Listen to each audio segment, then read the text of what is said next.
अस्सलाम वालेकुम दोस्तों, आज हम लोग बात करेंगे चाइना पर कि चाइना कौन सी ऐसी वाली स्ट्रेटजीज को अपना रहा है जिसकी वजह से उसने एक पूरी दुनिया के ऊपर अपना एक इम्पैक्ट क्रिएट किया होगा।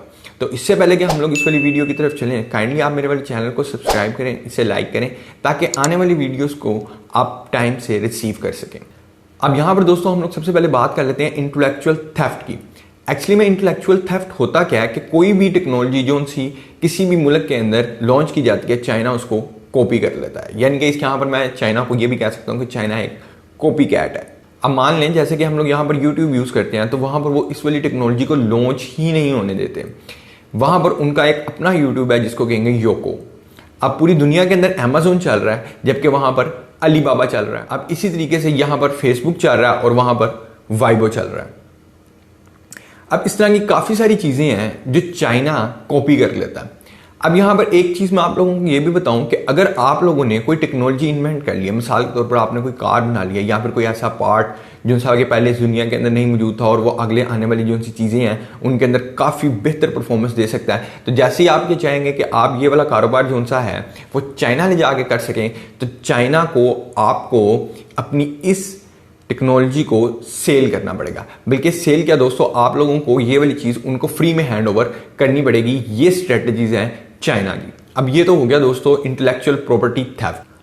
अब यहाँ पर बात कर लेते हैं दूसरे मुल्कों की। अगर आप लोगों ने कोई टेक्नोलॉजी इन्वेंट किया या फिर आपने कोई प्रोडक्ट बनाया तो दूसरी कंपनी आप लोगों के इस प्रोडक्ट की कॉपी तैयार नहीं कर सकती। आप लोग उसके खिलाफ कोई ना कोई रिपोर्ट दर्ज करा देंगे, जबकि चाइना के अंदर दोस्तों ऐसा नहीं है। जैसे ही आप लोगों को अपना प्रोडक्ट चाइना लेकर जाना है तो आप लोगों को चाइना वालों को अपनी चीज़ सेल करनी पड़ेगी, यानी कि उनको दे ही देनी पड़ेगी बिल्कुल फ्री के अंदर। तो ये कुछ स्ट्रेटजीज हैं जो चाइना अपनाता है। अब उनके कानून के अंदर ही ये है कि अगर आप लोगों ने कोई टेक्नोलॉजी वहाँ पर लेकर जानी है तो आप लोगों को वो वाली टेक्नोलॉजी उनको देनी पड़ेगी। तो इसका मतलब ये है कि अगर वहाँ पर कोई आपकी कोई कॉपी भी तैयार कर भी लेता है तो उसके ऊपर आप लोग किसी भी किस्म का कोई केस नहीं कर सकते। अब एक अंदाजे के मुताबिक दोस्तों 300 से लेके 600 बिलियन डॉलर तक यूएसए को नुकसान होता है सिर्फ और सिर्फ चाइना के इन वाली चीज़ों को कॉपी कर लेने से। क्योंकि कई ऐसी कार्ड्स के ब्रांड हैं, कई ऐसी टेक्नोलॉजीज हैं जो चाइना ने खुद ही प्रोड्यूस कर ली हैं यूएसए की प्रोडक्ट्स को देखकर। इसे कहते हैं दोस्तों इंटेलेक्चुअल प्रॉपर्टी थेफ्ट, यानी कि दूसरे की बनाई हुई प्रॉपर्टी को आप लोगों ने चेंज कर तो अपना बना लिया। अब दूसरे नंबर पर जो सी स्ट्रेटजी आती है उसे हम लोग कहते हैं डंप स्ट्रेटजी। अब इसका मतलब ये है कि आप लोग किसी भी प्रोडक्ट को इतना कम प्राइस के अंदर सेल करो कि जो उनसे बाकी के प्रोडक्ट्स हैं उसी वाली मार्केट के अंदर वो वहाँ से गायब हो जाए। अब इसको थोड़ा सा एक्सप्लेन कर लेते हैं। मान लें कि हम यहाँ पर कोई ना कोई चीज़ प्रोड्यूस कर तो उसको मार्केट के अंदर बेच रहे हैं और हम लोगों की जो उसकी प्रोडक्शन की कॉस्ट आती है वो आती है 8 रुपये। हम लोग वो 8 रुपये में सेल कर देते हैं और अगले से जो सा बंदा है वो कस्टमर जो सा है वो कंज्यूमर है और वो किसी दुकान से उसको 10 रुपये में ले लेता है। चाइनीज़ के लोग यहाँ पर आएंगे, वो इस वाली सारी चीज़ को देखेंगे और एक ग्राफ तैयार करेंगे, एक कह लें कि डॉक्यूमेंट तैयार करेंगे कि जिसके अंदर वो इन वाली सारी चीज़ों को डिस्क्राइब करेंगे और देखेंगे कि ये एक्चुअली में इसकी कॉस्ट कितनी है, ये कितने का पड़ता है और ये कितने का सेल हो रहा है और उसका प्रॉफिट रेट क्या है। अब वो अपने मुल्क के अंदर वापस आएंगे और वहाँ पर इसी वाली प्रोडक्ट को बहुत सस्ते के अंदर तैयार करेंगे।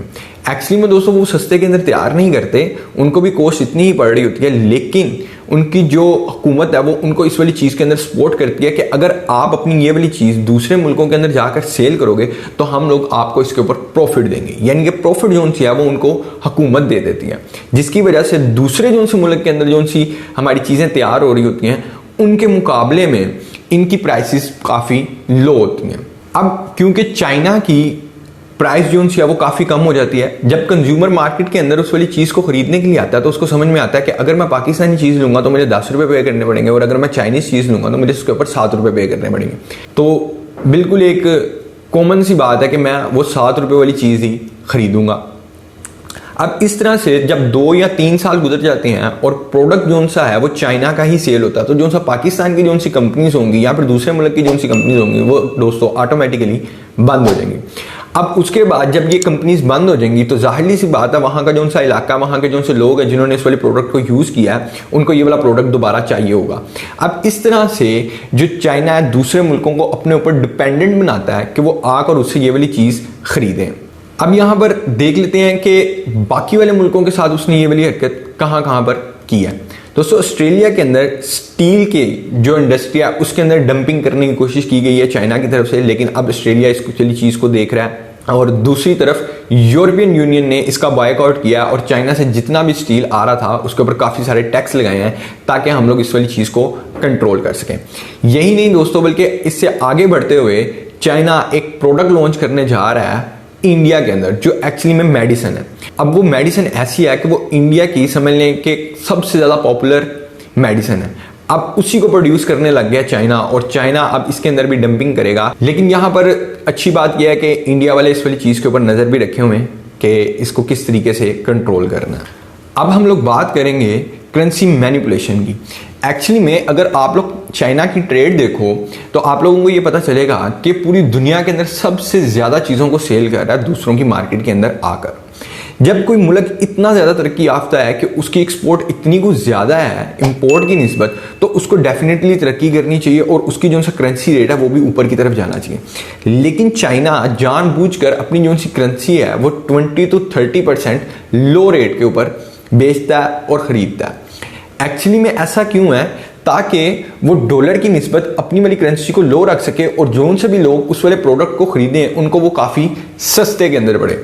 ये एक बहुत बड़ा इम्पैक्ट क्रिएट किया हुआ उन्होंने अपनी एक करेंसी के जरिए दुनिया के अंदर कि जब आप लोग उनकी कोई प्रोडक्ट खरीदते हैं तो आपको काफ़ी सस्ते के अंदर पड़ती है। अब इन्हीं वाली चीज़ों को मद्देनजर रखते हुए डोनाल्ड ट्रंप ने भी चाइना के साथ ट्रेड वार शुरू की थी। एक्चुअली में अगर देखा जाए तो डोनाल्ड ट्रंप अपनी जगह पर बिल्कुल ठीक है। अब यहाँ पर बात करेंगे दोस्तों डेब्ट ट्रैप की।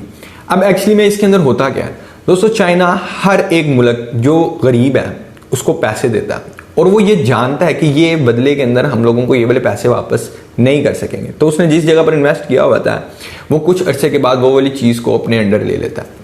तो चले आए इसकी थोड़ी सी मिसालें देखते हैं। नंबर 1 पे है दोस्तों कीनिया।